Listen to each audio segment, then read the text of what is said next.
I want to thank all you people who came here, Republicans and Democrats. And we have a member of the press here. I also want to take a moment to say to my partner, my kids, Sarah, Sophia, and Alex, and my wife, it's going to be quite a ride. Thank you.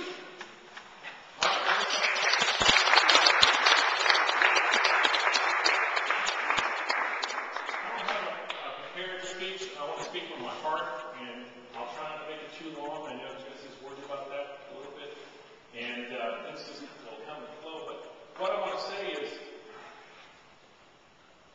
my name is Jerry Brillant. I'm running for state senate here in District 16. I'm running against a fellow named Ronnie Chance, and that's probably going to be the last way I say his name, Ronnie Chance, because we're going to come up with something a little bit different here shortly. I'm here representing education, folks. It's all about education, and that's why I'm here. Starts with education, it's going to end up with education. I'm here about pro-business legislation. I'm talking about the mom and pop shops. I'm talking about Jeff's business and the dry cleaning business.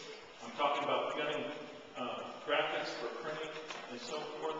All these mom and pop shops are lined up around the road. I'm talking about the heart and soul of our communities. I'm not talking about the big Walmarts, the big corporations, the ones that have special interests and so forth. I'm talking about us right out here.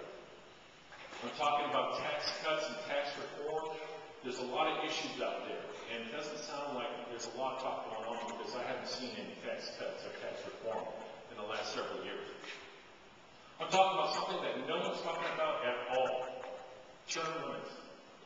And you know what term limits will do? It's going to cure a lot of ills that we have right now that's poisoning our government from the federal to the state to the local level. And then the most important issue that I think for all of us, and something I've been involved with, and Rick Staples is out here. Rick, wave your hand.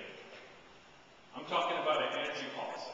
I'm talking about something Jeff Jumper, another big part of this energy savings program that we did at Delta Airlines. It's never been done before at any airlines in the world. We have another member here, Bob, who's on our share. Link Wise is part of the program. Where's Link? He's out here somewhere, he leave.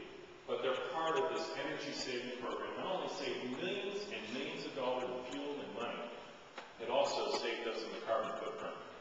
It also saved us on noise pollution. Folks, it's a remarkable program. It's something that we have. It's something I want to introduce to the state. Yet, I don't hear one politician talking about trying to do something about gas. They're talking about it at the federal level, but that was only about 6 to 8 weeks ago. I've been talking about an energy policy since May when I signed up to join, to be a member of the Assembly. So anyway, let me go back, and I want to talk about education. I want to talk about why I'm running. Do you remember a bill that was introduced? And I'll give you some of the sound bites about it. And the bill was 65% in every classroom. This is going to be a wonderful program. It's going to save money. This bill was introduced by the gentleman I'm running against.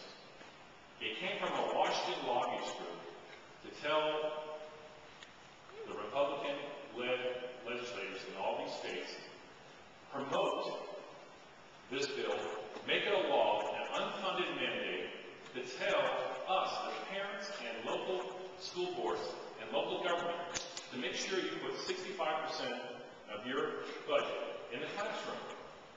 Doesn't that sound like a wonderful thing? Managing, telling you, the parent, the local school board, at the state level, big government telling little government, this is how you're going to do it. It's an unfunded mandate. It didn't say about an amount of money or funds. It's a variable. It's just saying, we're doing something. And this is how they sold it. They sold it by saying, and this is where you'll remember, you'll see it, it was in the media, it put a lot of pressure on all the assembly. Every classroom, every child will have a personal computer. Remember that 4 years ago? Every child will have a computer. Teachers will have a pay raise. Remember that 4 years ago? You'll save money. In fact, we'd like to be able to give you a tax cut with the efficiency of the operations. And here's the big one. Your CRCT scores and the rest of your scores will go up. Folks, what has happened in the last 4 years? What's happened to our CRCT scores? What's happened to our graduation rate? Right now, we're not even graduating. 74% of our kids right now is what's graduating in high school grade. We're number 40 out of 50. We're somewhere between Mississippi and Arkansas when it comes to education. I don't know about you, but I'm embarrassed by that. This is my home, this is my state, it's our state. We need to get education back where it belongs. That bill was introduced by a very young man, new Ronnie Chance. And he was being promoted by the government of this fantastic bill that's going to save our schools.